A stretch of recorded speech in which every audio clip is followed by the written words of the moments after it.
Beleza. Então está iniciada aqui a gravação. Deixa eu fazer o compartilhamento da tela.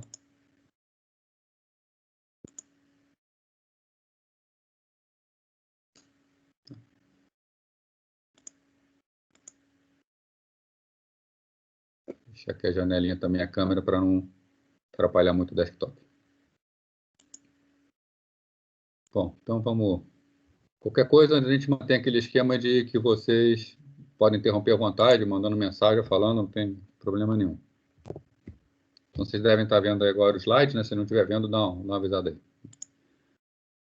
Então, a gente vai iniciar com o Linux, né? Depois a gente vai ver o Windows Server, né?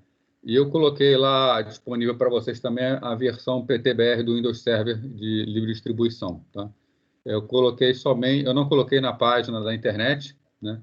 Eu coloquei somente no Canvas, por questões de não ficar disponibilizando direto na internet. Não teria problema disponibilizar, mas uma vez que a própria Microsoft tirou o link, eu não vou ficar comprando problemas com isso, né? Então, se vocês entrarem no Canvas, vocês têm lá o link está hospedado no nosso Drive virtual, então é preciso autenticar como usuário, né? Se alguém tiver alguma dificuldade, me manda mensagem e a gente resolve isso aí. Mas como é para daqui a semana, só dá bastante tempo para vocês pegarem. A gente começa então pelo Linux. Bom, então, o Linux ele foi criado em 91, né, por um sujeito chamado Linus Torvalds, né? Ele trabalhava, ou trabalha, né, na Universidade de Helsinki, na Finlândia. Quais são as características do Linux? Primeiro, é um sistema operacional de código aberto. Código aberto significa que ele é conhecido como software livre, né?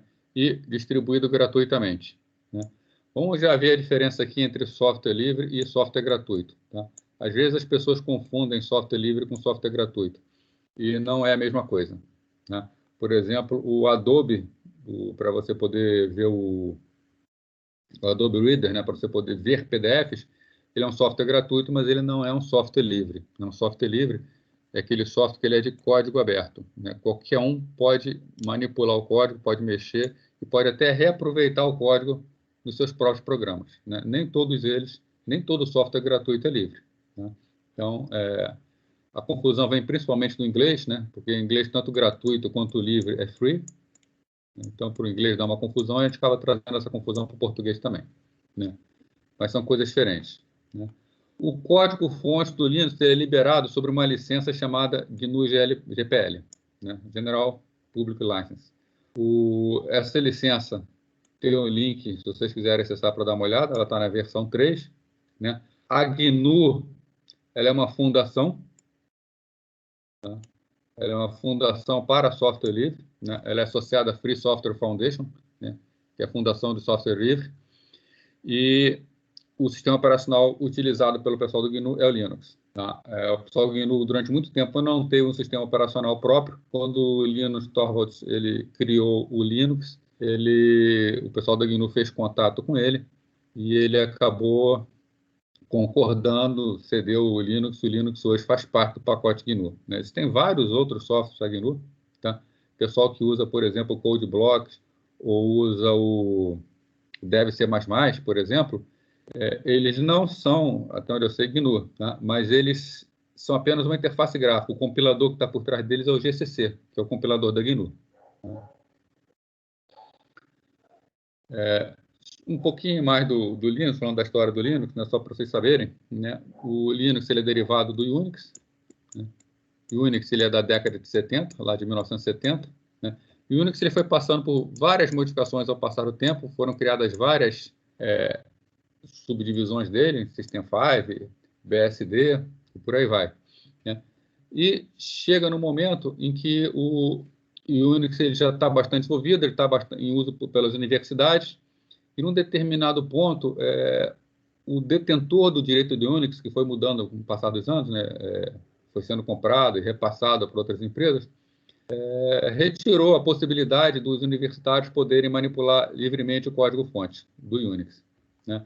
Um professor, né, chamado Andrew Tannenbaum, vocês devem conhecer, o livro dele são bastante famosos, então, que usava o Unix em suas aulas, então ele desenvolveu com seus alunos um sistema operacional chamado Minix, Mini Unix.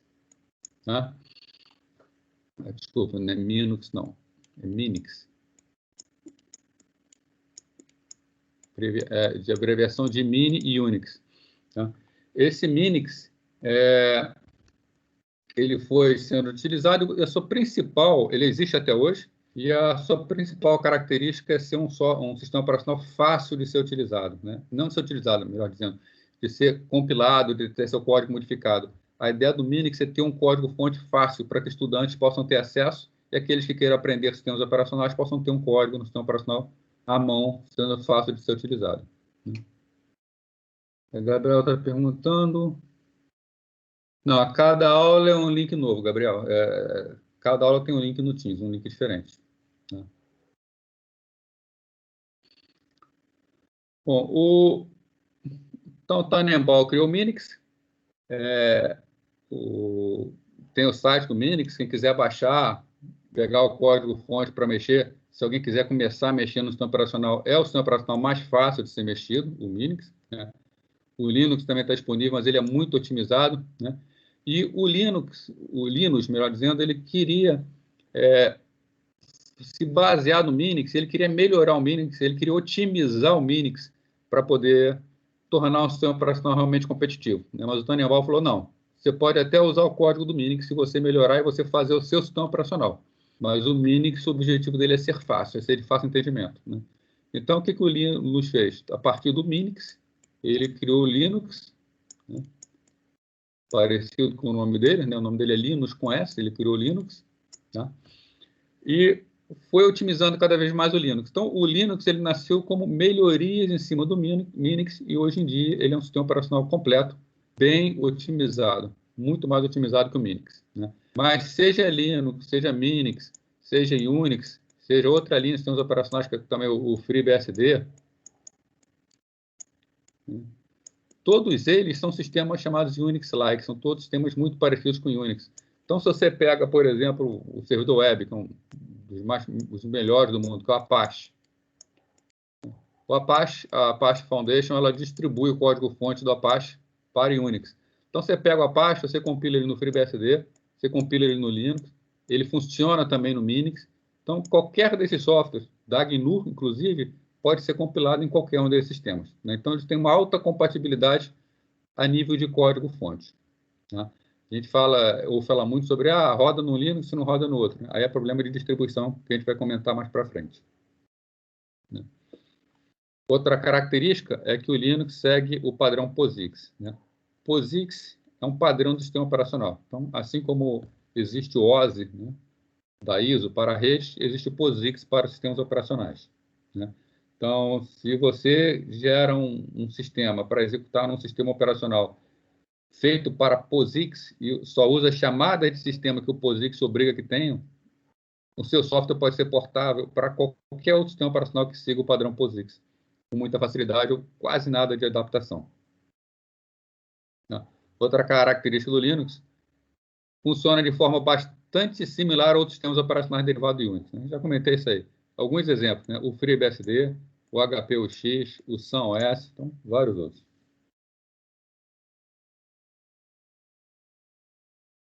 Bom, sobre o código-fonte aberto, né? O que caracteriza o código-fonte aberto? Permite que qualquer pessoa veja como o sistema funciona, né? E corrija algum problema ou faça sugestão de melhoria. Tem muita gente boa, né? Que se você entrar no site lá do kernel do Linux, você encontra eles alertando para isso. Existem problemas no Linux, né? Como todo sistema operacional, ele tem problemas de otimização que precisam ser feitos, né? Correções, melhorias. Então, existem uma lista de tarefas de coisas que podem ser feitas, né? Então, tem muitas pessoas que são pessoas boas realmente de programação, conhecem os operacionais, pegam uma lista de bugs, vou fazer essa correção, essa melhoria, faz e manda para eles. Eles simplesmente não aceitam. Né?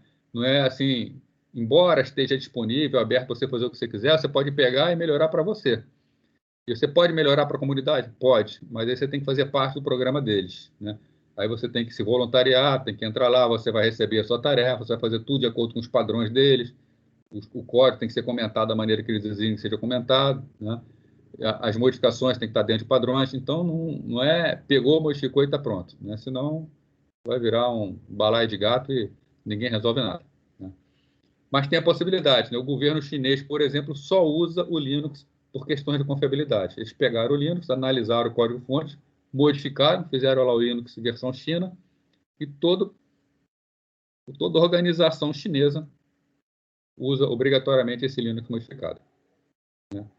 E é desenvolvido por milhares de pessoas espalhadas pelo mundo. Então, tem muita gente ajudando a desenvolver e um crescimento muito rápido. E hoje em dia tem muita empresa botando dinheiro dentro, né? Que, hoje em dia não, já há alguns anos, fez um crescimento muito rápido. Também, né, permite seu rápido crescimento, né, o código-fonte aberto, né, e aumento de compatibilidade de periféricos. Sempre que alguém tem uma necessidade de compatibilizar ele com o periférico, pode escrever seus drivers e submeter, né, e mais um driver que está pronto para ser utilizado no Linux. Uma outra característica-chave, oferece suporte a placas, né, vários tipos de placas, né, discos óticos, CD, DVD, Blu-ray, né, dispositivos de última geração e mais antigos, muitos dispositivos ultrapassados. Então, você tem lá um dispositivo extremamente ultrapassado, mas por alguma razão precisa utilizá-lo, né, é bem provável que você vá ter acesso a esses dispositivos usando Linux, né, já que os drivers desenvolvidos continuam todos disponíveis, né. Eles estão prontos para ser utilizados, é só você botar no Linux, o periférico que vai usar? Provavelmente não, né? Coisa muito antiga, pode necessitar de fazer a compilação do kernel, você pegar o kernel do Linux e compilar de novo, né? Aí pode falar assim, meu Deus, compilar o kernel, né? É fácil compilar o kernel do Linux, né? Ele é bastante fácil. Você, quando baixa o kernel, ele já vem com um pacote de compilação. Você inicia o processo de compilação e o processo de compilação dele abre uma janela. Se você tiver em modo texto, vai ser uma interface visual. Se tiver em modo gráfico, vão ser janelas, com uma série de opções de tudo que você pode colocar no kernel. Então, você sai configurando o kernel conforme você queira. E já vem a configuração padrão, né? Então, você pega e manda compilar. Ele já abre a configuração padrão. Se você abrir e simplesmente mandar compilar, você vai ter o kernel padrão do Linux compilado e vai funcionar, né? Agora, eu preciso incorporar um determinado periférico que não está no padrão. Vai ter uma série de menus com vários níveis, você desce até o nível, você encontra o seu periférico, clica em cima dele, ele será incorporado ao kernel. Você manda compilar e instalar, né? Compilar, clica um botão, ele compila. Instalar, clica um botão, ele se auto-instala sozinho no sistema. Basta agora você dar um boot na máquina, você já tem seu novo kernel. Então é muito fácil, embora pareça, né, tarefa de outro mundo, é uma coisa que qualquer um pode fazer com tranquilidade.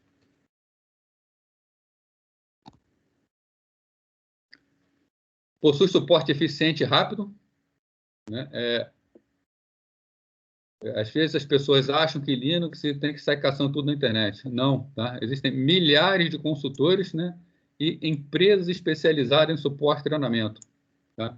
Então, existem grandes empresas, né? Se você precisar, por exemplo, Linux a nível empresarial, a gigante no mercado é a Red Hat, né? A Uva tem até convênio com a Red Hat, vocês podem fazer treinamentos do Red Hat, para certificações com desconto. É uma gigante. Então, ela tem o Red Hat Linux, que é para o setor empresarial, né? Setor de grande porte, onde você tem suporte completo a tudo que você precisa, né? E existem outras empresas que não são especializadas em Linux. Eu posso falar, por exemplo, eu tive contatos com Linux, devido a um projeto que eu trabalhei em desenvolvimento, com a Dell, onde nós trabalhávamos com uma Blade da Dell, e nós precisávamos usar uma versão específica do Linux, que não era o Red Hat. Se fosse o Red Hat, já estava tudo resolvido. Mas nós tínhamos que usar uma versão específica e muito antiga do Linux para esse projeto. Então, entramos em contato com a Dell tem suporte total a Linux, forneceu para a gente todos os drivers específicos que nós precisávamos para essa máquina Dell, e tudo funcionou perfeitamente, tá?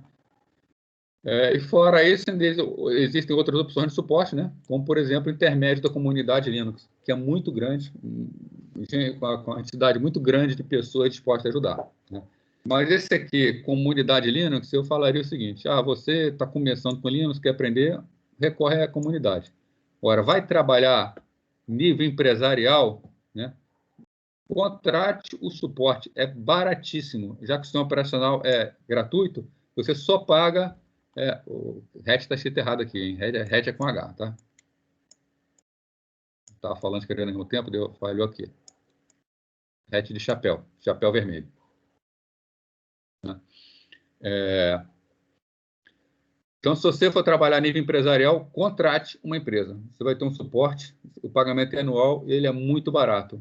E ao contrário da grande maioria dos outros sistemas operacionais, o suporte nem sempre é pela quantidade de máquinas. Ainda recebe apoio de grandes empresas para o seu evento, como, né? Como tinha que estar aqui no final. Né? Como?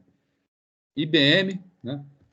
IBM coloca muito dinheiro por ano no desenvolvimento do Linux. Né? A IBM ela tem desenvolvido máquinas virtuais para trabalhar com Linux de uma maneira muito forte. Né? Oracle, por exemplo, o Oracle tem o Oracle Linux, o banco de dados da Oracle, a recomendação deles é rodar sobre Linux. Né? HP, outra empresa que investe bastante em Linux. Então, a gente tem grandes empresas. Né?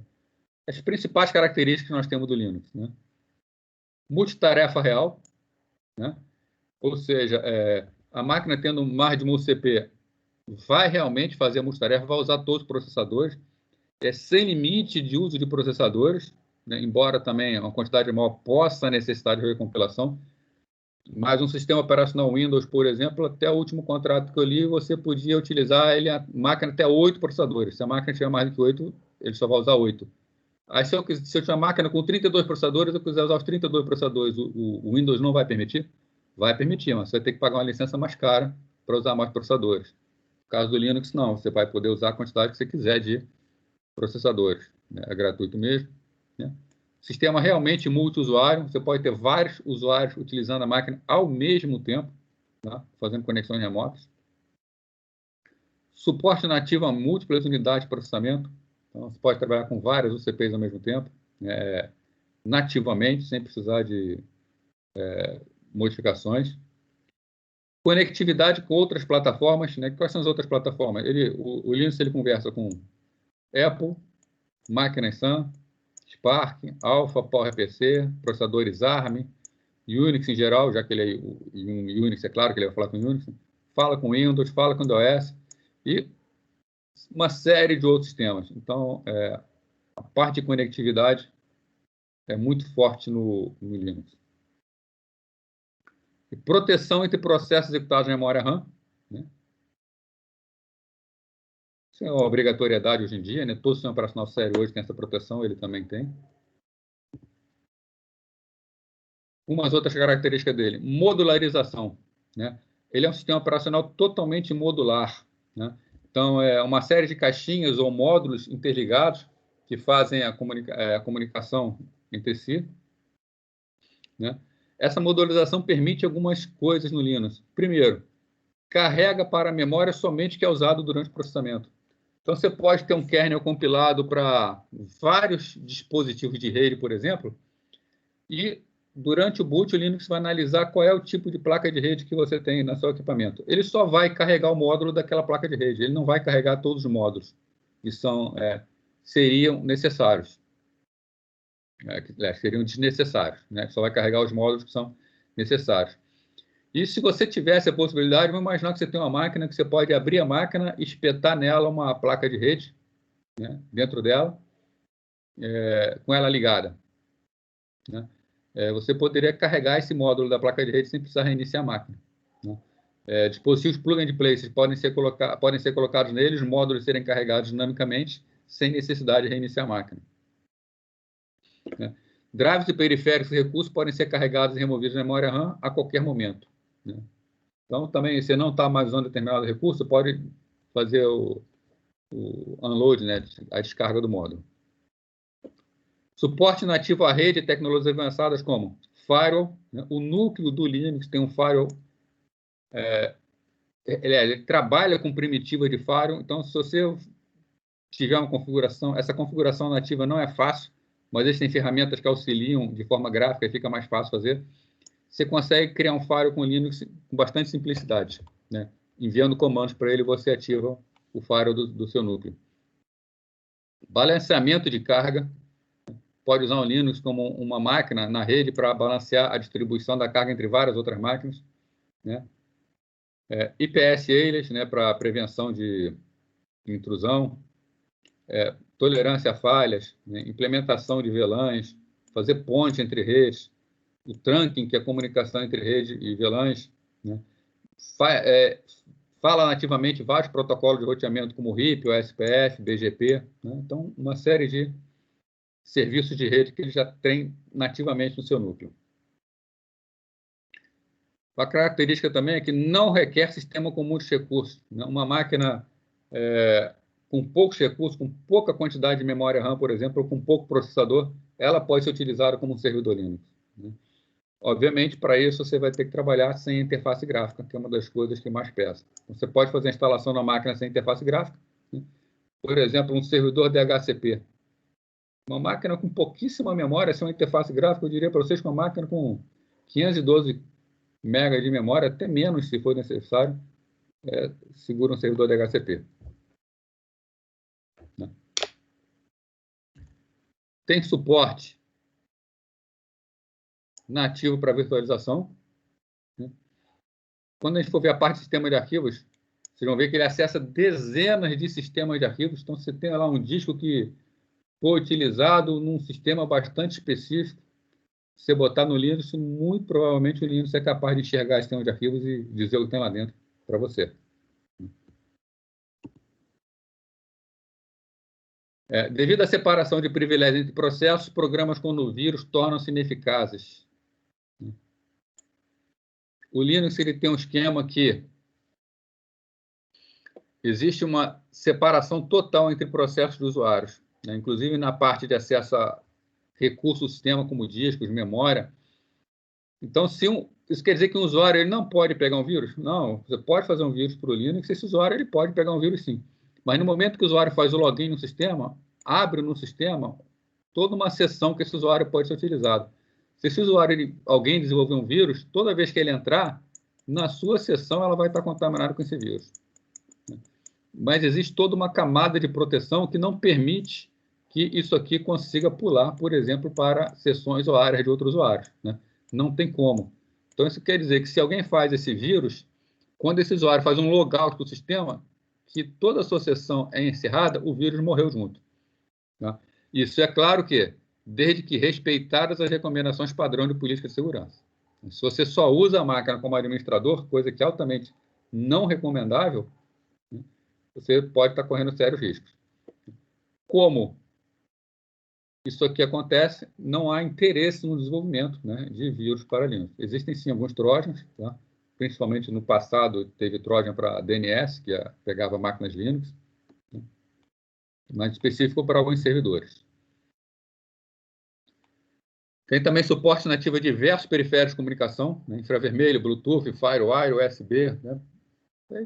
Hoje em dia, né, todo sistema tem. Suporte a dispositivo plug and play. Né? Começou isso com a Apple, depois o Windows acrescentou, e por fim o Linux também acrescentou. Integração com gerenciamento de energia, início e término automático de ligar e desligar a máquina. Né? Trabalha com roteamento estático e dinâmico, né, para quem for trabalhar com redes. Também com rede, sistema de proxy tradicional e transparente, por intermédio de aplicativos. Isso aqui não é nativo do sistema. Né? Sistema de arquivos, organiza os arquivos de forma inteligente, evitando a fragmentação. Evitando aqui entre aspas, tá? Quando você está utilizando, ele pode estar fragmentando. Só que quando o sistema está sob baixa demanda, ele começa a fazer automaticamente a desfragmentação. E ele já deixa alguns espaços durante a alocação dos arquivos para diminuir a probabilidade de fragmentação. Mas se os arquivos forem muito grandes, é claro que vão fragmentar. Código-fonte pode ser adaptado às necessidades do usuário, né? Suas não. Mais uma coisa para corrigir aqui. Pode ser executado em 16 arquiteturas diferentes. Então, funciona com muito tipo de hardware. Várias arquiteturas diferentes. Inclusive, roda em PCs, roda em Spark, roda em SunOS, roda inclusive em máquinas Mac. Se por acaso não quiser o macOS, né, coisa que eu não sei porque alguém não iria querer, mas se quiser, por exemplo, instalar o Yellow Dog Linux, eu já vi em alguns locais Mac com Yellow Dog Linux. Tá?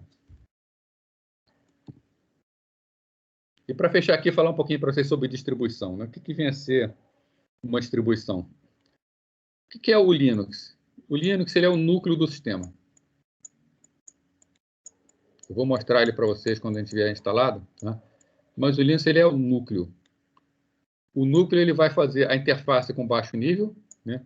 Ele vai interfacear com hardware para gerenciar esse hardware e tornar esse hardware mais fácil de ser utilizado. E vai fornecer também, né, algumas chamadas de sistema, chama de system calls, né? E muito se discute sobre ser ou não um bom sistema operacional. Ele é um bom sistema operacional, tem boas chamadas de sistemas, funciona com uma quantidade de hardware muito grande, mas ninguém usa Linux, né? Assim como, na verdade, ninguém usa o Windows. Tá? Nós estamos usando o que nesse momento? Nós estamos usando aqui o Teams para nos comunicar. Vocês estão vendo uns slides que foram feitos em PowerPoint. Isso são aplicativos, né? O Teams, o PowerPoint, o Adobe. O que se interessa mesmo pela utilização é o que está aqui em cima do núcleo, é um sistema operacional e que vai fazer uso do núcleo e das chamadas sistemas, que são os aplicativos. Tá, PP, está resumido. Tá? Então, os aplicativos. É nisso, no aplicativo, que o usuário está interessado. O Linux é isso, é o núcleo. Então, para que você possa utilizar o sistema, o que existe por aí são várias distribuições. A distribuição traz tudo isso empacotado, né? O hardware não. Né? Então, uma distribuição traz o núcleo e aplicativos que os usuários possam querer, né? E é a grande variedade de aplicações é que causa um pouco de confusão no mundo Linux. Então, somente o kernel, né, somente o núcleo, não é suficiente para ser um sistema funcional. Você pode instalar só o núcleo, você fica olhando para o núcleo olhando para você e nada. Né? Então, para isso existem grupos, né, formados por pessoas, empresas, organizações, que elas decidem distribuir, né, o Linux junto com aplicativos para oferecer um sistema que possa ser utilizado. É isso que é chamado de distribuição. Né? Nós aqui estamos trabalhando com o Ubuntu. O Ubuntu é uma das distribuições. É uma distribuição, por exemplo, derivada de uma distribuição maior, né, que é a Debian. Então, Debian é um grupo muito forte, uma das distribuições Linux mais antigas, e o pessoal Ubuntu pega o Debian, faz uma adaptação para ficar com a cara Ubuntu. Na verdade, é uma empresa chamada Canonical. Né?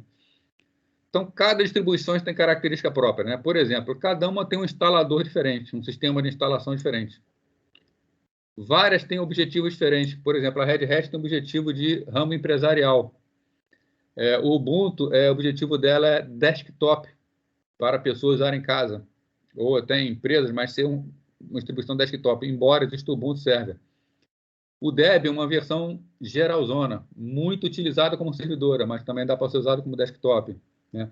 Existem algumas, como a Asterix, por exemplo, que ela é voltada para ser central telefônica. Então, o Linux para ser utilizado como central telefônica. Né? Então, os objetivos são os mais variados. Um grande complicador, cada um coloca seus programas num lugar diferente. Né? Hoje em dia está caminhando para ser padrão, né? Mas ainda existem algumas diferenças. Né? E como cada um coloca no local diferente, nome de arquivos, arquivos de configurações acabam sendo diferentes também. Né? Então, como se escolhe uma distribuição? Né? É uma escolha pessoal, depende da necessidade de cada um. Já que tem algumas distribuições, né? Só comentar um pouquinho sobre elas. Estão aqui pouquíssimas distribuições.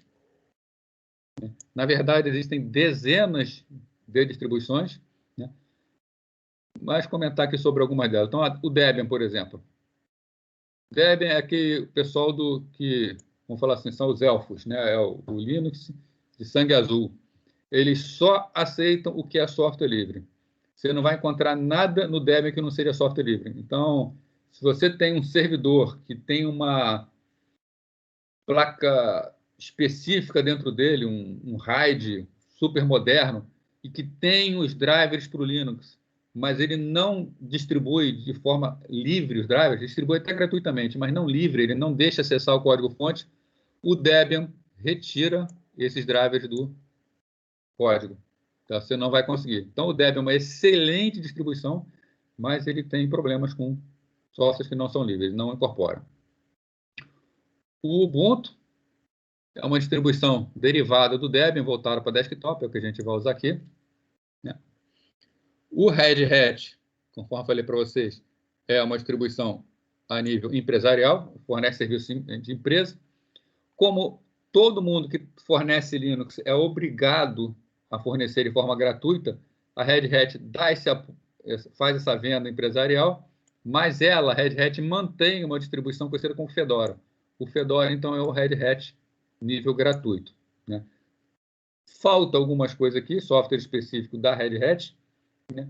E o Fedora costuma ser aquele Linux para o pessoal que quer, vamos lá, surfar lá na crista da onda, né? Tudo que tem de novidade que está ficando pronto está no Fedora. Todo software mais novo está no Fedora. Então, existe também o risco de ter alguns pequenos bugs nele, né? Mas é um Red Hat avançado, vamos assim dizer, né? Conforme as coisas vão dando certo, vão migrando do Fedora para o Red Hat. Slackware talvez seja a distribuição mais antiga que tem, né? Uma distribuição difícil de ser configurada, tá? Mas o pessoal com experiência consegue ter facilidade com ela, né? É uma distribuição mais queixo duro, mais nativa, com pouca modificação, né? Linux Mint, né? Nunca usei, né? Mas coloquei aqui porque está sendo usado por um grupo cada vez maior de pessoas, né? Não sei porquê, mas deve ter alguma coisa boa para isso, tá? Então, um grupo de pessoas, um grupo está crescendo muito, né? SUSE, uma distribuição também muito famosa, né? Hoje em dia está caindo um pouquinho mais em desuso. A SUSE, a Red Hat, a SUSE, o Slackware, o Red Hat e o Debian eram os pilares do Linux há vários anos atrás. A SUSE está ficando um pouquinho para trás, mas ainda existe, né?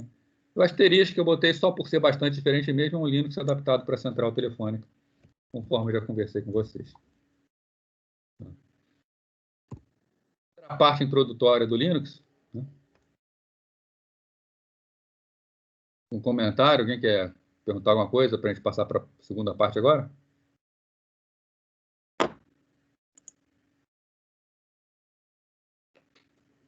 Tranquilo aí? Deixa eu fechar aqui.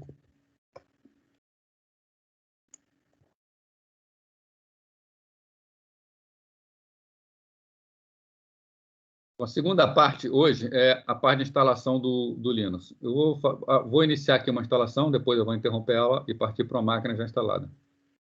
O Gabriel está perguntando, as distribuições não podem ser comercializadas? Mais ou menos. Você não pode cobrar pelo Linux, tá? Você pode o seguinte, você pode montar uma distribuição, por exemplo, é muito fácil montar uma distribuição a partir do Ubuntu. Você pode criar um Ubuntu específico, colocar no DVD e você pode cobrar pelo seu serviço de ter colocado, mas você apenas para vender essa distribuição que você montou. Você não pode, por exemplo, cobrar por instalação de máquina, nem nada. Você pode cobrar pela mídia, mas uma vez que a pessoa tenha comprado essa mídia, ela pode instalar em quantas máquinas quiser, tá? Isso faz parte daquele da GPL, né? Da licença GNU, faz parte do Linux. Diz que se você utilizar o Linux para alguma coisa, você é obrigado a fornecer de graça. Por isso é que a Red Hat é obrigada a manter o Fedora. Ela tem o Red Hat Linux para as empresas e ela é obrigada a distribuir o Fedora gratuitamente, com as melhorias que ela faz. Mas cobrar pelo sistema operacional você não pode. Você pode até cobrar pelo meio, pela mídia, né? Tanto que você faz download gratuito das mídias na internet.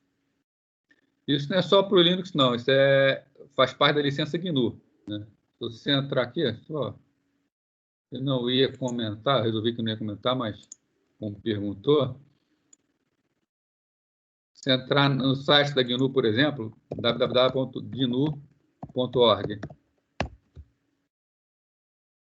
né? Tem aqui uma série de softwares gratuitos, né? Eles falam teste GNU Linux, né? Que é o sistema operacional padrão deles, embora rodem vários outros em Unix. Aqui fala sobre o projeto GNU e tem uma parte aqui, software, os softwares que ele tem. Então, isso aqui é uma pequena lista dos softwares que estão disponíveis aqui, gratuitamente. Qualquer um desses softwares você pode baixar, entender como funciona, utilizar o código-fonte para melhorar o seu, mas se você utilizar uma linha do código deles, você é obrigado a tornar o seu código também livre, né? Ou seja, pode usar à vontade, mas incorporou o código deles, você passa a fazer parte do projeto GNU. Né?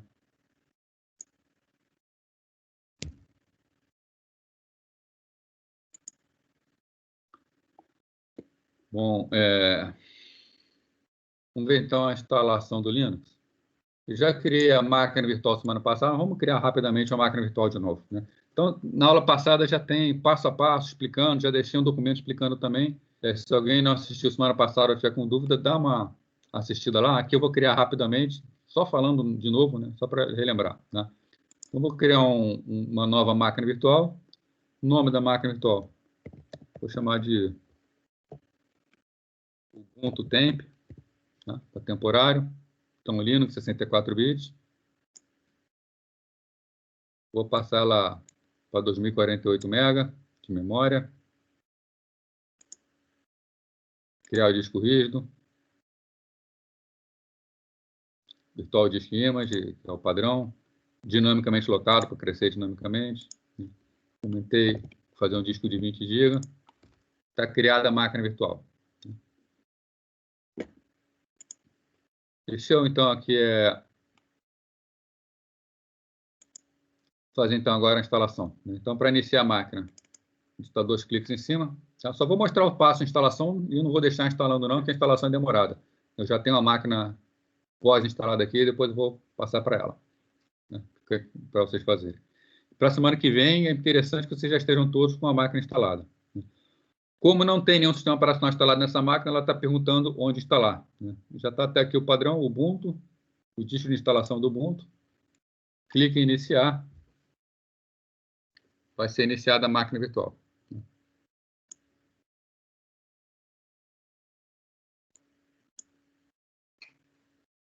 Para iniciar.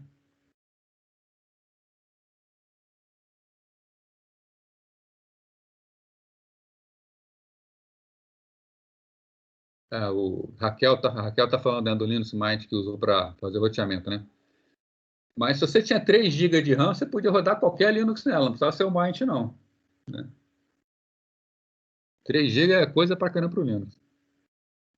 Mas dizem que esse Mint, o que eu falei, eu comentei com vocês, né? Eu não utilizei não, Raquel, mas esse Linux Mint tem muita gente gostando muito dele. Falam que o pessoal que está desenvolvendo essa distribuição, né, ela é nova, pelo menos eu acho que é nova, está surgindo agora com força, parece que está fazendo um trabalho muito bacana e parece que ela também é muito bonitinha a interface, né? Então, só também está indo pela parte da beleza, né?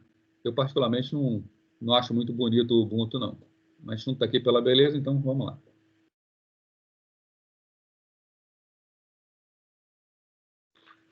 Então, ele está iniciando,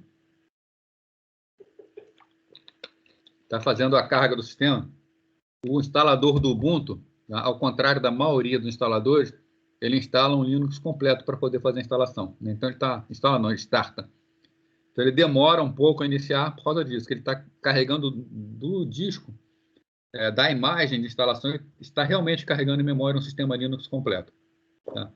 E essa rodinha girando e tudo mais é porque ele está fazendo a detecção do hardware, vendo os módulos necessários, fazendo as cargas dos módulos. Então, ele realmente é mais demorado. Se você estivesse instalando, por exemplo, um Debian, já estaria no processo de instalação, desde o início. Né? Iniciar, ele já começa fazendo perguntas sobre a instalação de uma forma bem rápida. Mas está quase lá.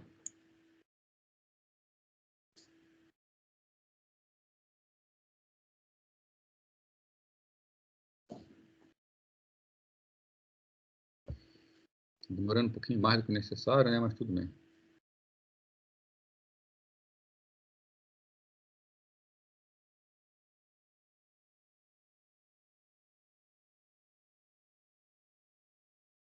Bom, aproveitando, falando um pouco da semana que vem. Semana que vem eu vou começar a ver com vocês na parte introdutória do Linux. Eu já coloquei um documento, se vocês quiserem fazer o download, quiserem dando uma olhada. Né? Eu não vou seguir aquele documento por inteiro, tá? Mas eu optei por botar até mais do que a gente ia ver. Mas se vocês quiserem dar uma lida antes, quiser exercitar qualquer coisa, e na semana que vem ou depois também, se tiver alguma dúvida sobre alguma coisa que está lá e eu não comentei, vocês podem perguntar durante a aula que não tem problema nenhum. Tá? O negócio é a gente aproveitar ao máximo o tempo que a gente tem.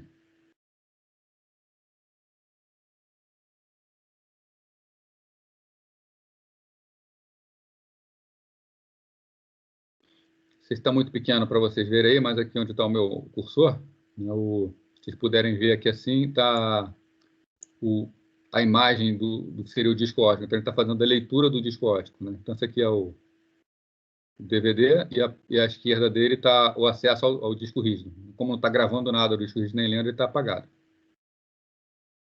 Então, surge aqui a interface do Ubuntu. Esperar ele abrir o computador. E aí ele vai carregar automaticamente o instalador.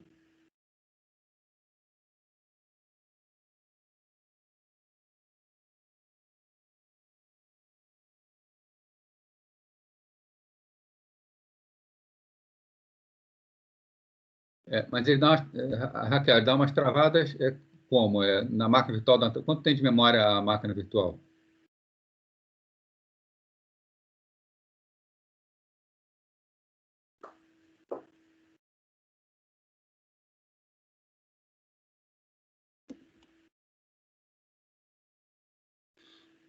Bom, na tela de instalação aqui, ele tem aqui, vou começar pela esquerda, o idioma em que pode ser feita a instalação dele. Então, vários idiomas, né? Tem alguns bonitinhos como esses aqui. Eu vou selecionar aqui português do Brasil. Nós temos a opção aqui à esquerda, que é experimentar o Ubuntu. E a da direita, que é instalar o Ubuntu. Né? Experimentar o Ubuntu, você vai, se clicar aqui, ele vai carregar a partir da imagem da unidade ótica, o Linux sem memória RAM, ele vai executar totalmente na memória RAM para poder testar. Tá? Isso já é um processo que é um pouco lento, ficar rodando a partir da unidade ótica. Rodando ainda sobre máquina virtual, fica um pouquinho mais lento mesmo. Né? E a gente vai partir para o segundo passo, que é o instalar o Ubuntu. Né? Vamos instalar diretamente. Então, a gente clica em instalar o Ubuntu, ele vai abrir o instalador.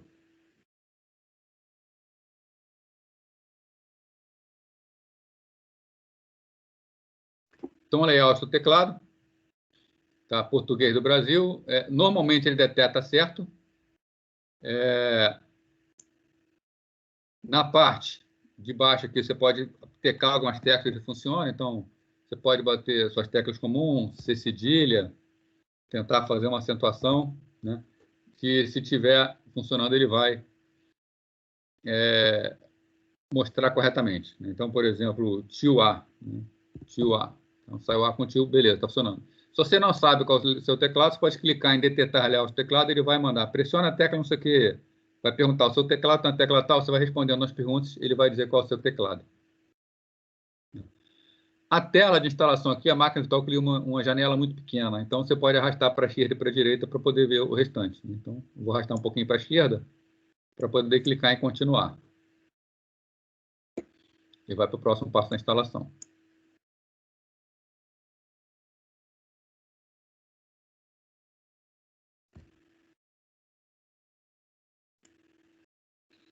Então, aqui é atualizações de software. Instalação normal ou instalação mínima. Se você botar instalação mínima, ele vai instalar quase nada, você tem que botar tudo na mão depois. Né? Então, vamos tiver essa instalação normal. Já vem marcado baixar atualizações enquanto instala o Ubuntu, isso é o ideal, né? Poupa tempo depois da instalação. Ele também vai configurar o seu sistema de atualização automaticamente, um passo a menos que você vai precisar fazer depois. Né?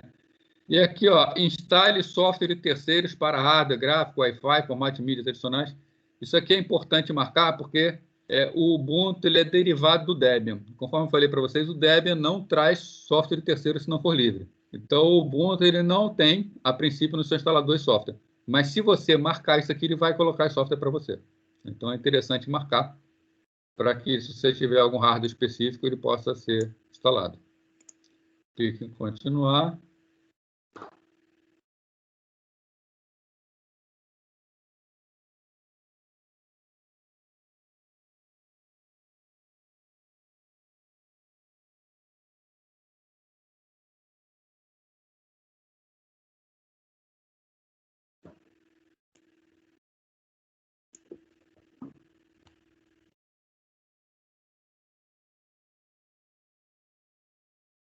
Está indo.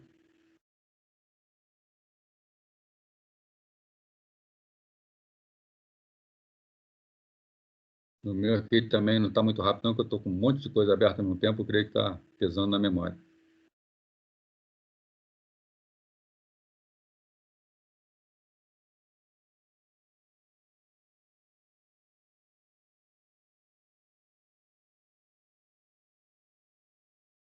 Mas, Raquel, a sua máquina é Linux ou ela é Windows com Linux na máquina virtual?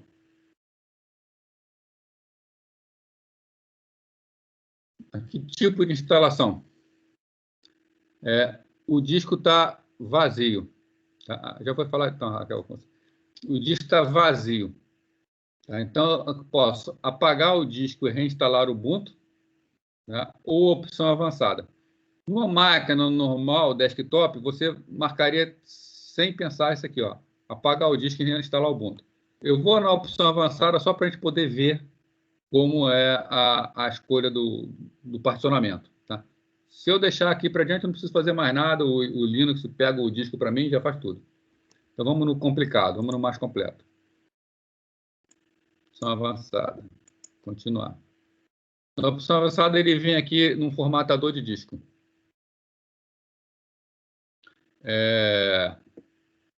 Então, a gente vai ver nas aulas aqui, /dev/sda é o HD da máquina. Tá? Tá vazio, não tem nada. Então, como não tem nada, eu preciso clicar no botãozinho Nova Tabela de Partição, para criar uma tabela de partição nesse disco. Então, está avisando aqui que vai ser criada e que vai ser feita alteração lá no disco. Opa, clica em voltar, né? Tinha que clicar em continuar. Então, criou a tabela de partição, cria um disco com 20 GB, então está aqui 20 GB de disco. Eu venho no espaço livre para criar as mais partições. Nós vamos criar duas partições aqui. Uma de swap e uma de disco realmente. Vamos começar pela de swap, que tem tamanho menor. Né? Então, a gente acrescenta, vem aqui no mais, criar uma nova partição. A partição ela pode ser primária ou lógica. Né?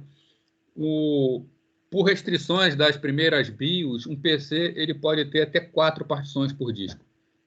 Tá? São as chamadas partições primárias. Se você precisar de mais que 4 partições, você pode criar uma partição lógica única que pega o disco inteiro e dentro dele criar outros tipos de partições. Aí você pode criar quantas você quiser. Né? Mas no nosso caso aqui, vão criar duas partições, vão criá-la do tipo primária. Então, partição primária, deixar no início do disco, localização tanto faz. O importante está aqui, eu quero uma partição do tipo swap. Então, eu vou criar uma partição aqui, área de troca swap. Tá? Então, e eu vou criar uma partição, como eu estou com a máquina de 2 GB, eu vou criar uma partição também de 2 GB.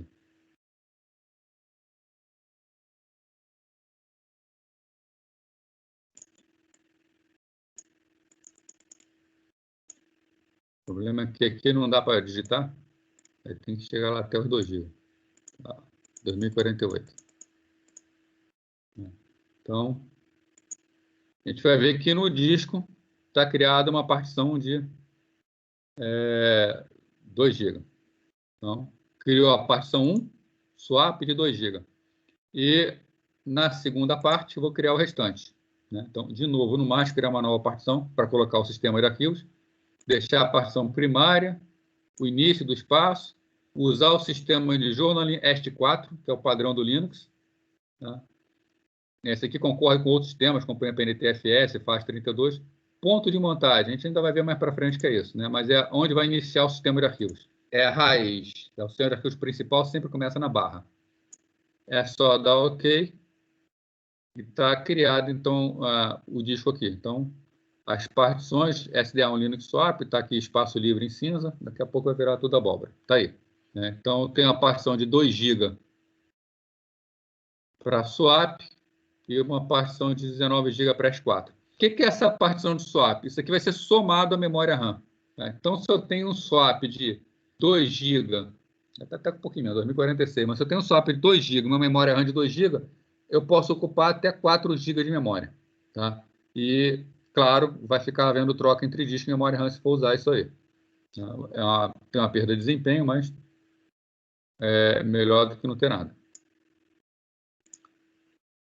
Então, mandar instalar. Ele está falando que vai fazer as seguintes mudanças no disco, concordar com as mudanças. Ele vai fazer a formatação do disco e a instalação. A Raquel, voltando então. Aí tem que ver, porque o Linux ele realmente não costuma dar esses travamentos na máquina, não. Né? ST4 NTFS, a gente vai ver se der tempo, Gabriel. Né? É, o swap é isso. Swap a área de swap é onde acontece a paginação. Né? A paginação usa a área de swap. Tá? Os dois conceitos trabalham juntos.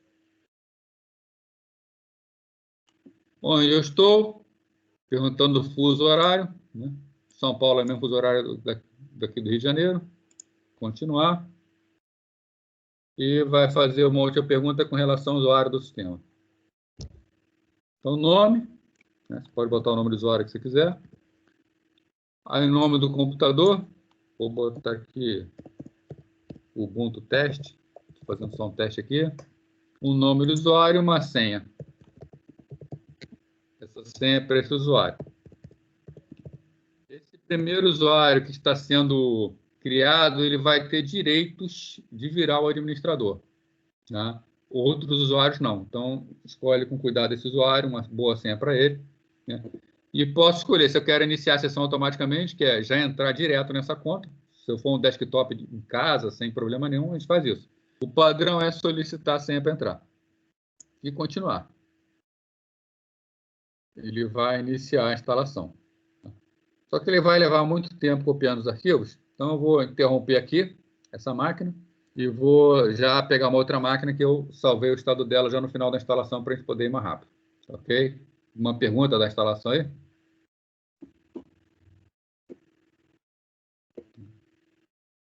Então, deixa eu fechar essa máquina.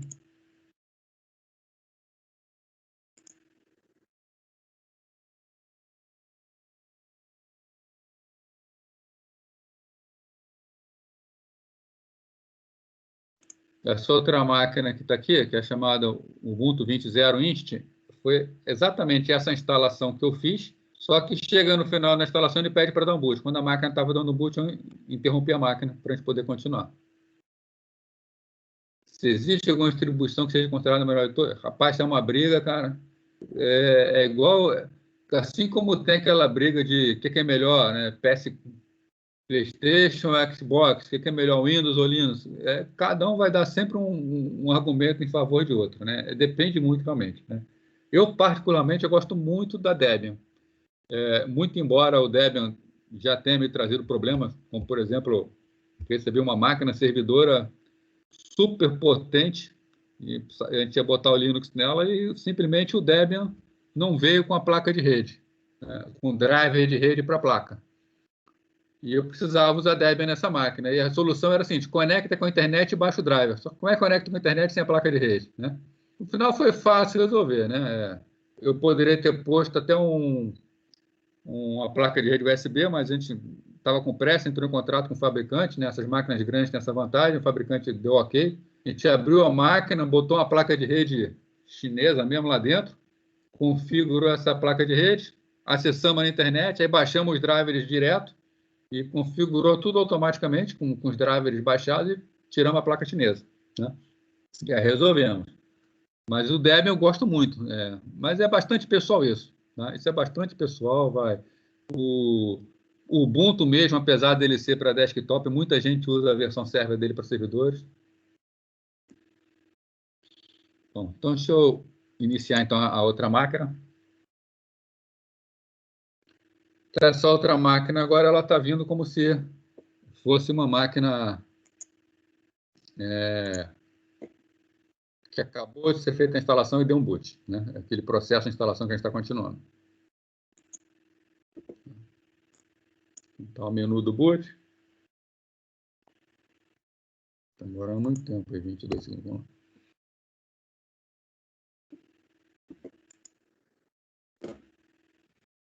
Então, ela está fazendo o primeiro processo de boot.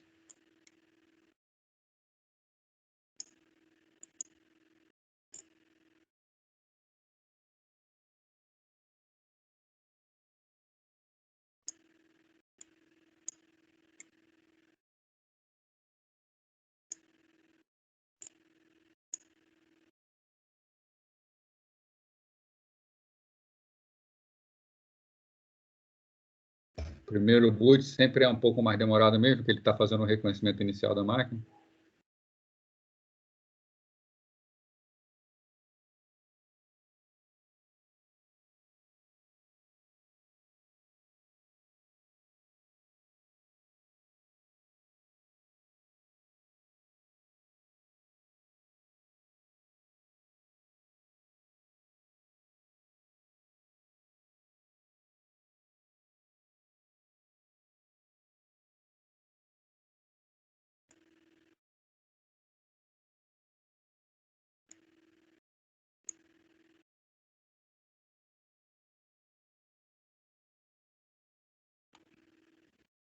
Nesse primeiro login, ele vai fazer uma série de perguntas, né? Na verdade, cada vez que fizer o login com uma conta nova na máquina, ele vai, né, para essa conta nova, fazer esse tipo de pergunta.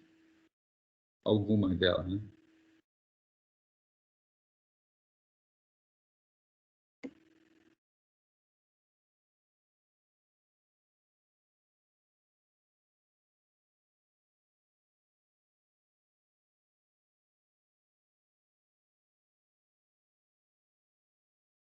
Raquel, você tinha falado de swap, ver o swap. Se você está usando o Linux para coisas normais, se você tem 16 GB de memória, a sua máquina não está fazendo swap. Acho que para mim não é por aí, não.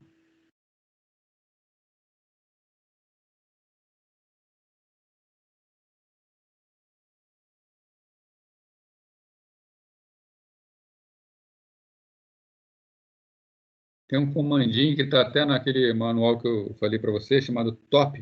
Se você abrir um terminal e digitar top, você vai ver o processo que está consumindo mais recursos da máquina. Esse pode ser uma dica para você tentar ver de onde está acontecendo isso.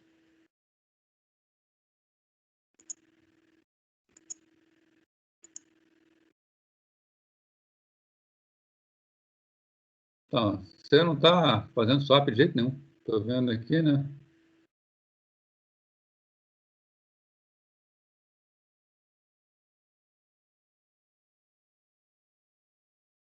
Sei lá, 15 GB, tá. E nesses 15 GB que está falando aí que está usando 9 GB, na verdade você não está usando 9 GB, ele está pré-alocado 9 GB. Né?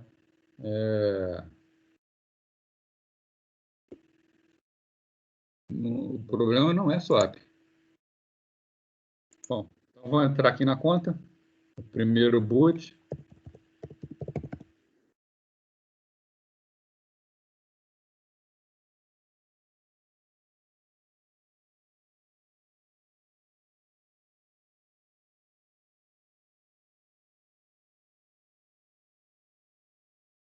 O Debian desenvolveu um sistema de pacote chamado apt, que a gente vai ver aqui. Então, o apt ele facilita muito a instalação de novas ferramentas. A gente vai fazer um pouquinho de uso do apt. Hoje ainda eu vou fazer com vocês um uso. Né?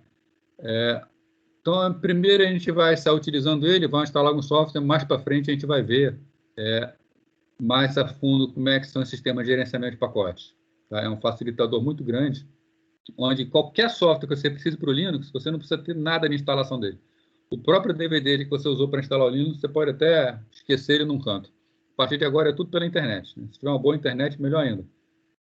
Embora não precise ser uma internet tão boa, porque os pacotes Linux não são tão grandes assim.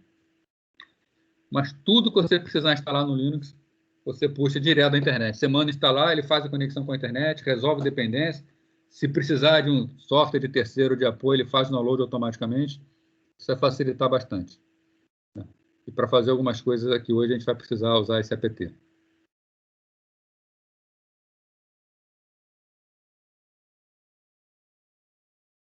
A máquina está demorando mais do que deveria, mesmo para o primeiro boot. Né? Foi só reclamar. Então, assim que entra e chega aqui, conecte suas contas online. Então, se você tem uma conta da Google, da Microsoft, quiser conectar para ele já fazer a configuração do Linux para acessar essas contas, pode fazer essa conexão. Né? Particularmente, não gosto de ele gerenciando as minhas contas dele mesmo, não. É questão pessoal, né? Paranoia com segurança. Depois vem o Live Patch. Tá? O Live Patch é um sistema desenvolvido para facilitar instalações, principalmente do núcleo do Linux, essas coisas, Por exemplo, você sai uma versão nova do núcleo, você manda fazer atualização e instala. Se você fizer essa atualização pelo Live Patch, você consegue fazer, inclusive, a troca do núcleo sem necessidade de reiniciar a máquina. Isso é muito legal para servidores, que você não precisa parar o servidor para nada. Tá? Mas é um sistema mais complexo, a gente tem que abrir conta, a gente não vai ver essa configuração, não. Né?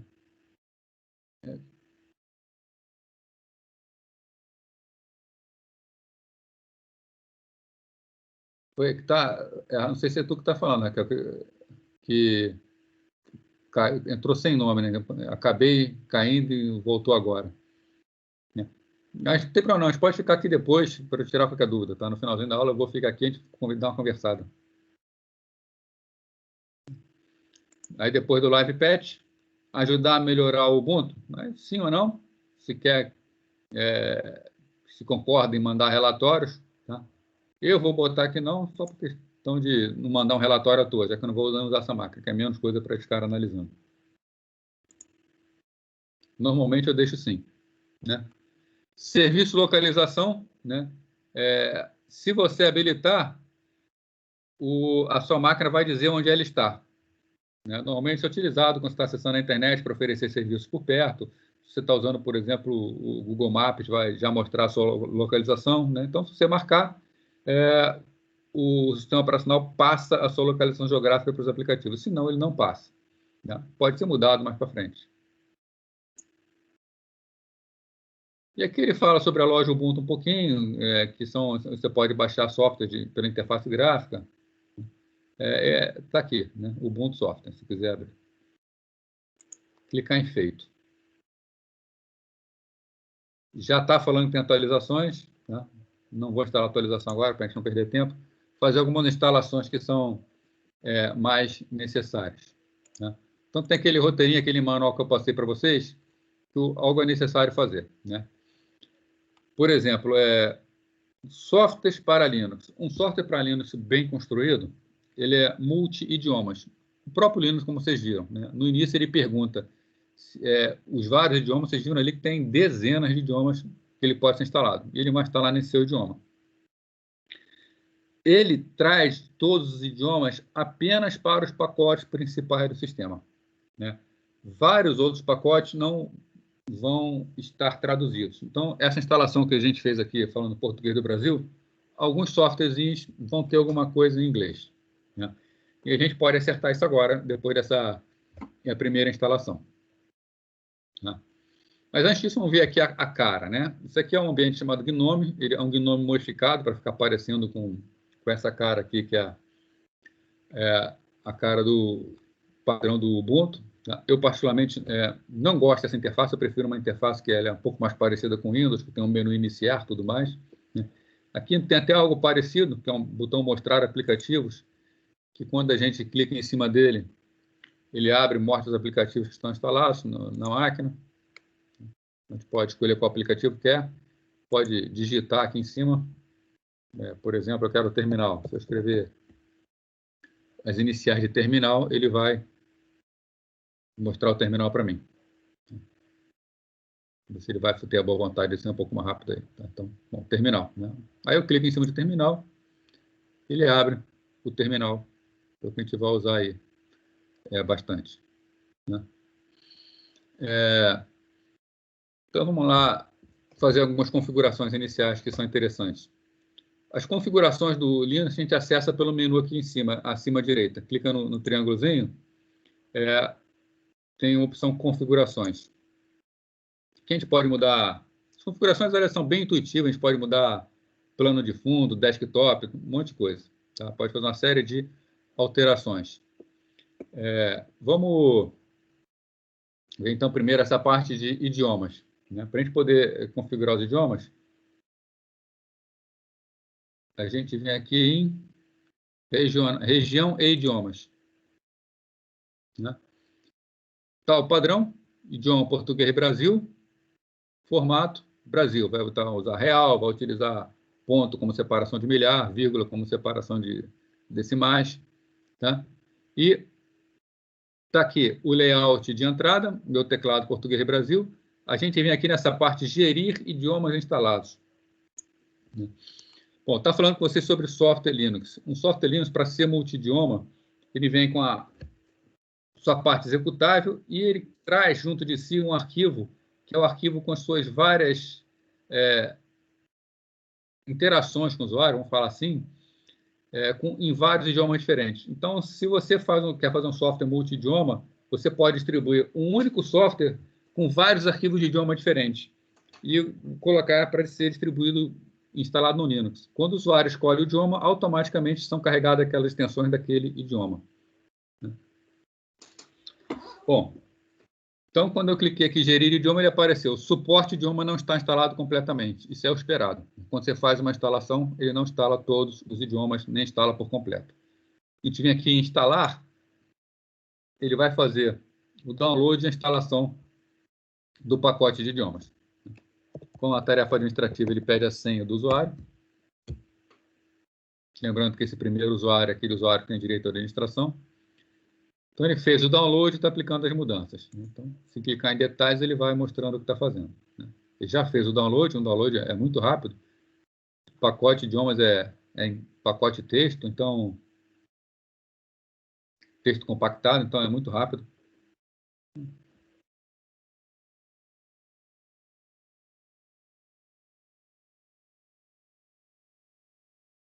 Para ele acabar de fazer a instalação. Quando ele acabar de fazer isso aqui, aí pronto, ele já vai estar todo configurado para português sem dificuldade. Tá? Então, isso é algo que é interessante fazer para ajustar o idioma do seu software.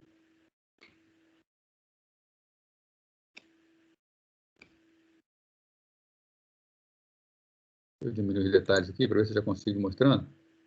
Enquanto ele está fazendo a instalação, vou mostrar a janela que está por trás. Já acabou.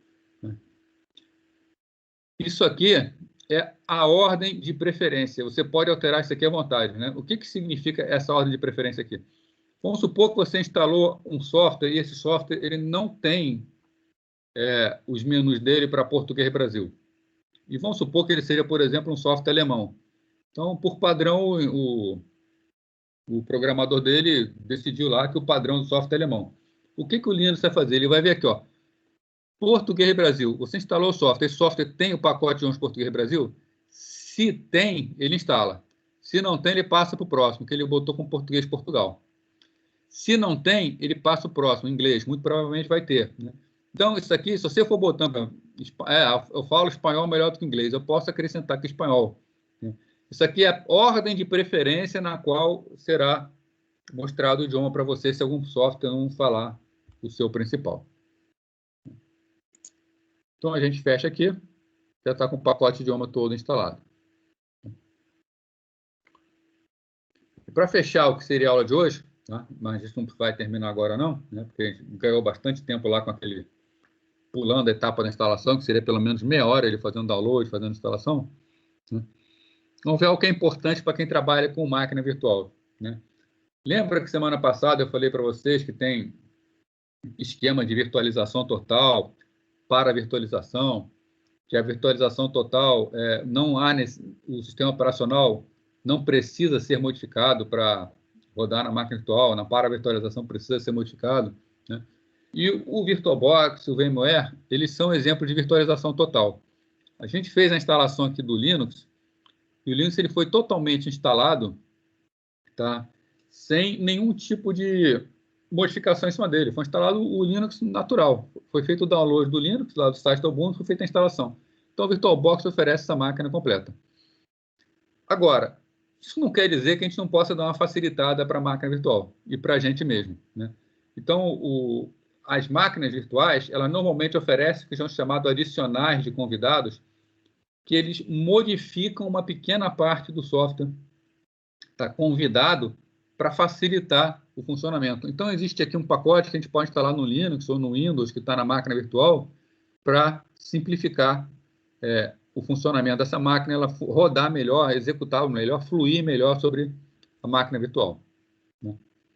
Aqui em cima tem um menu que é dispositivos. Esse menu ele não é do Linux, esse menu é do VirtualBox. Né? Então, se eu clicar em dispositivos, aparece aqui, inserir imagem de CD dos adicionais para convidados. Ele vai inserir um CD virtual com softwares para que possam ser instalados no sistema operacional, seja ele Linux, seja ele o Windows, para facilitar essa interface entre máquina virtual e o software. Isso é algo que é interessante de ser feito. Entre outras coisas, vai facilitar, por exemplo, ajeitar a janela. Repara aqui o seguinte, eu vou aumentar o tamanho da minha janela. Ela aumenta, mas o desktop continua do mesmo tamanho. Se eu fechar aqui, o desktop não acompanha. E se eu diminuo também, eu tenho que rolar a barra para poder falar. Uma das coisas que o adicionar de convidado faz que facilita muito a utilização da máquina virtual é mudar a resolução do desktop para ajustar sempre ao tamanho da janela. Então, vamos lá. Como é que a gente faz a instalação? Antes de fazer a instalação, é preciso instalar alguns pacotes de apoio.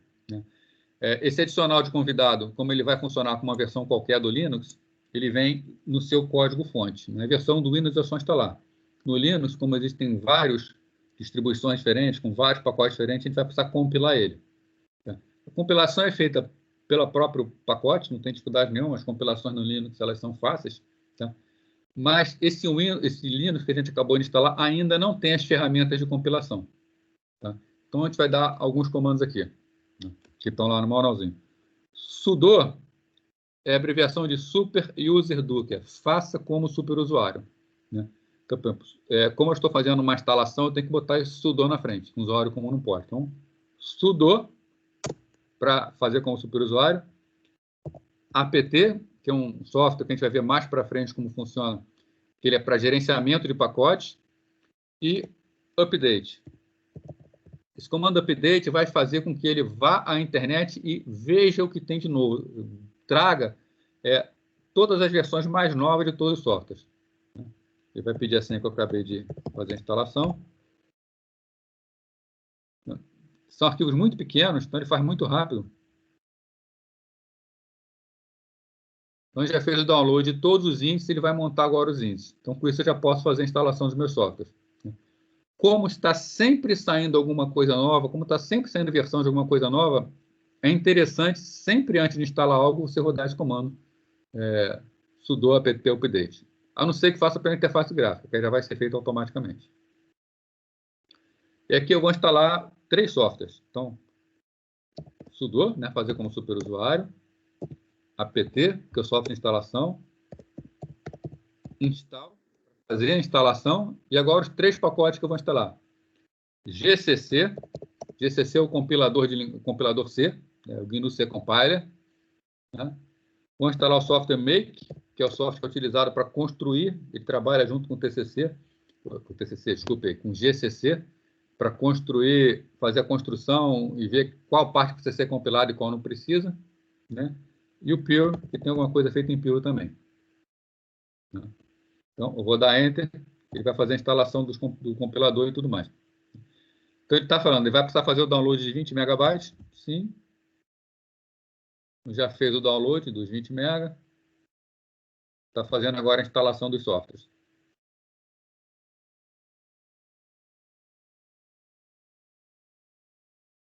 Então, lembrando, está fazendo isso para quê? Para poder compilar os adicionais de convidado.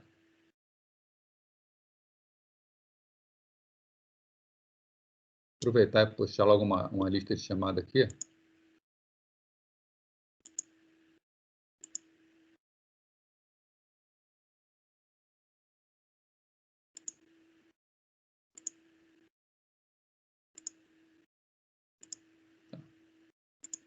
Baixou a lista de presença.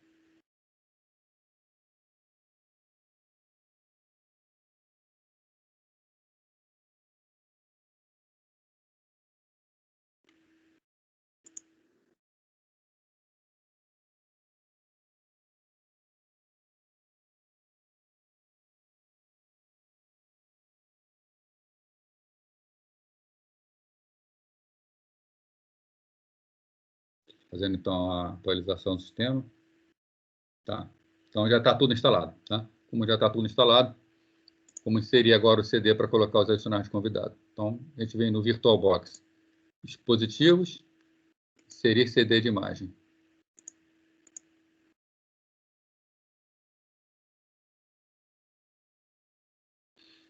Ele já detetou que tem um software de inicialização automática, como o AutoRAM, por exemplo. Está perguntando se eu quero executar ou não. Vou falar que quero executar para facilitar o meu trabalho. E ele já vai começar a compilação, né? Ele vai pedir a senha do usuário, já que vai precisar instalar novos drivers. Então, ele começa agora a fazer a instalação desses módulos. Então, isso é um processo de compilação do Linux, né? Ele vai baixar, vai pegar todos os códigos-fontes que já estão nesse CD de instalação, vai compilar, vai instalar no Linux, então o Linux vai poder interfacear melhor com a máquina virtual. Ele vai entender melhor o hardware no qual ele está executando.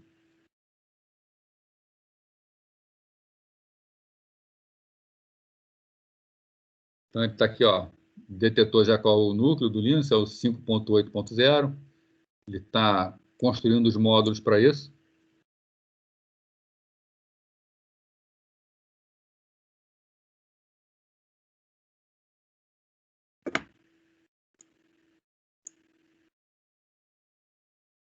É um pacote grandinho, então leva realmente um tempinho para compilar. Grandinho em termos de quantidade de coisas que tem que compilar.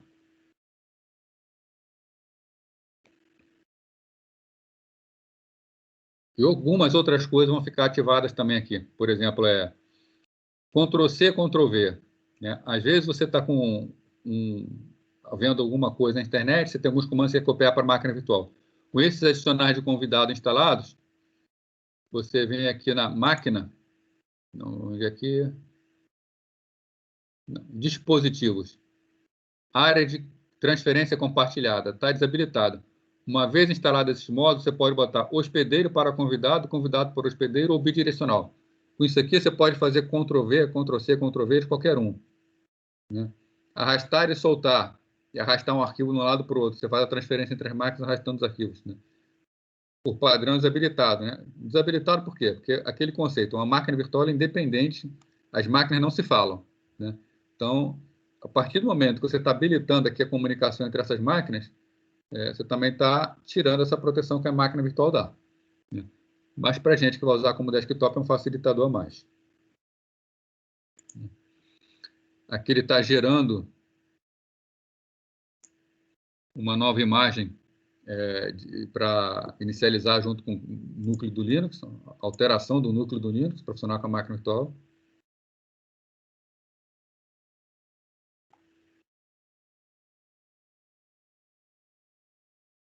Então, já está começando a fazer as modificações no núcleo, né? Ou seja, já está alterando o sistema operacional para funcionar com a máquina virtual.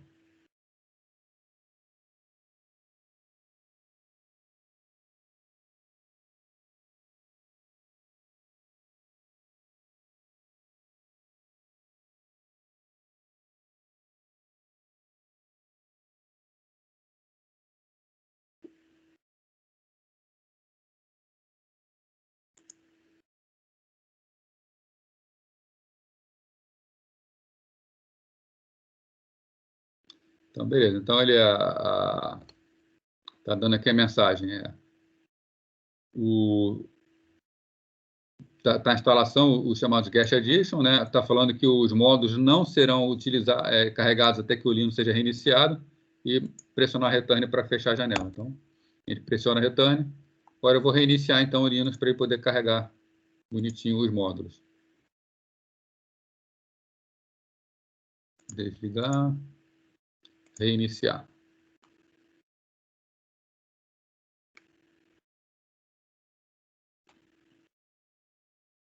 Com isso, durante o boot, vai carregar agora a nova versão do núcleo do Linux modificado para executar melhor com a máquina virtual.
alguém quiser fazer alguma pergunta, aproveita aí esses tempos, pode ficar à vontade para perguntar.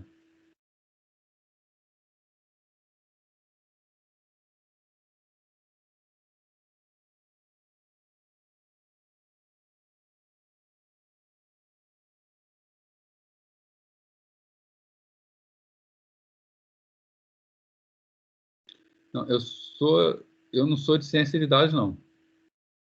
Perguntando de mim, Gabriel, eu sou de engenharia de computação, especificamente eu trabalho com redes e sistemas operacionais.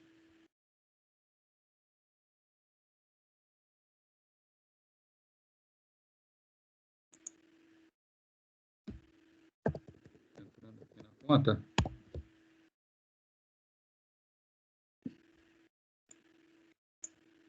Tá, sem problema, tá? Vou abrir aqui um bloco de notas também.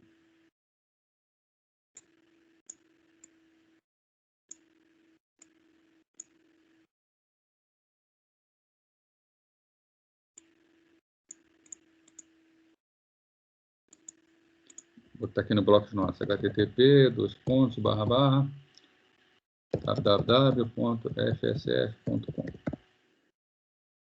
Para a gente testar o Ctrl+C, Ctrl+V de uma máquina para outra.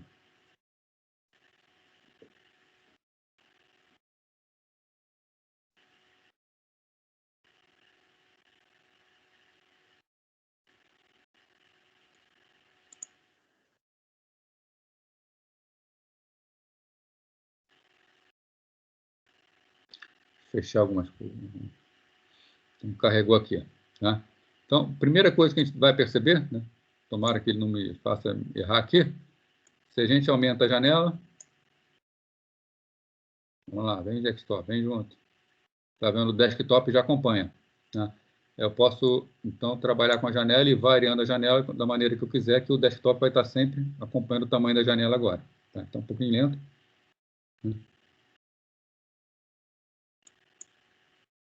Então,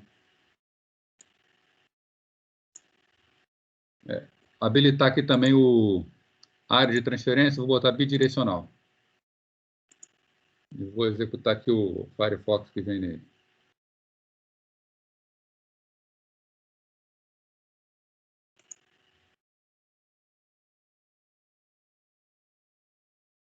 A máquina está um pouco mais lenta do que deveria. Só comentando aqui, no lado esquerdo é o que a gente chama de doca, né? São onde ficam os aplicativos. Né?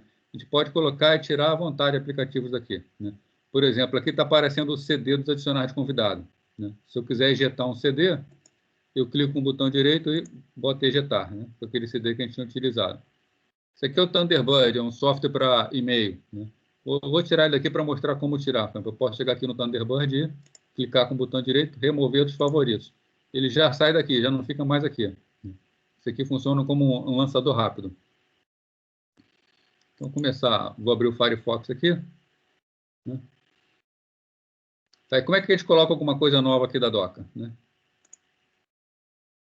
Eu simplesmente encontro aqui, por exemplo, o terminal. Posso clicar com o botão direito, adicionar aos favoritos. Automaticamente ele está fazendo parte aqui da doca. Já fica no acesso rápido. Posso mover para colocar nas posições que eu quiser os aplicativos. Vamos ver se Ctrl+C, Ctrl+V está funcionando de uma máquina para outra. Então, vem aqui, no Windows, dou um Ctrl+C, vou lá no Linux, dá um Ctrl+V e falhou. Ou não, vamos ver.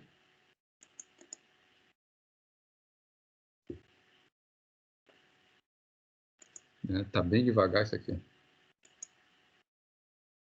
Habilitei. Tá aqui direcional. Ah, foi lá. Vou ver. Está funcionando. Aqui tem umas configurações a mais, clicando aqui no ícone de rede. A gente... porque eu botei .com, é .org. fsf.org.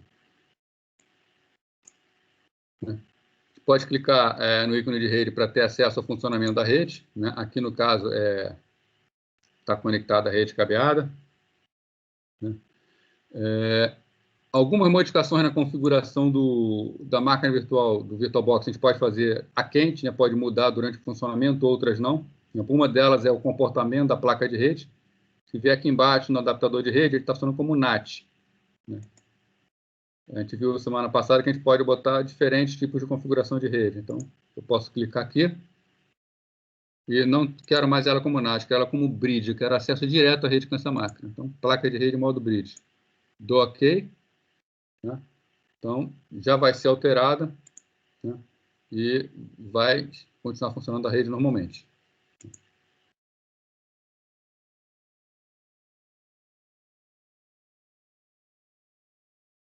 Tá, aí a Raquel botou um link do pessoal para o pessoal poder acessar o WhatsApp, tá? O pessoal quiser entrar, dá uma...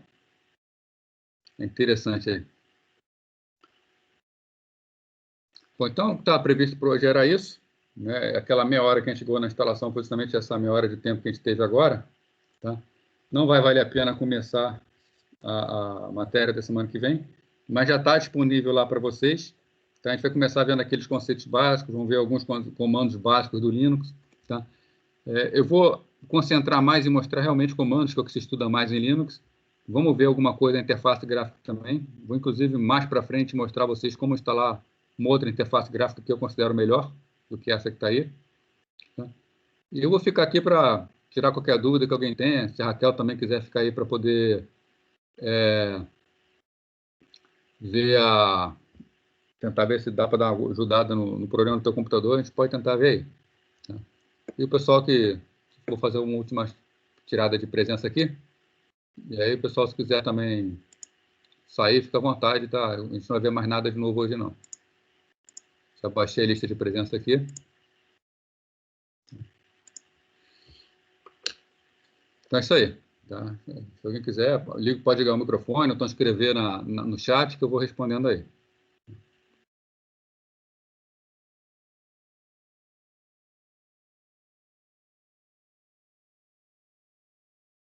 Tá, boa noite aí.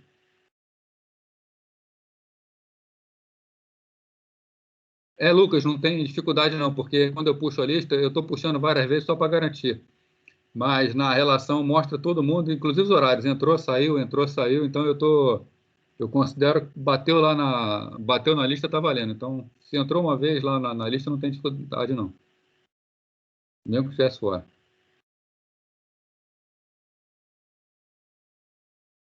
Boa noite aí.